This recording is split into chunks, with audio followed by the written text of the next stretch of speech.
नमस्कार लाडक्या बहिणींनो. आजचा व्हिडिओ खूप लोकांच्या मनातलं कन्फ्युजन दूर करणार आहे. कारण अनेक महिला सांगत आहेत, आमचा अर्ज ॲक्सेप्ट झाला आहे पण पैसे अजून आले नाहीत. मित्रांनो, इथेच सगळ्यात मोठा गैरसमज आहे.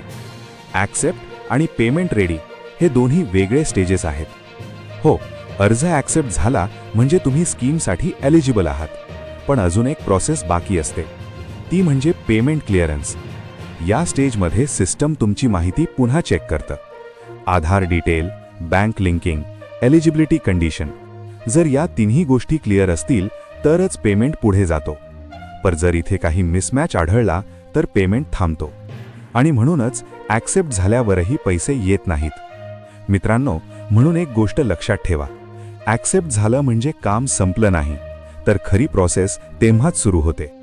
म्हणून आजच तुमचं स्टेटस पुन्हा चेक करा आणि काही प्रॉब्लेम असेल तर लगेच सुधारणा करा. ही माहिती खूप महत्त्वाची आहे.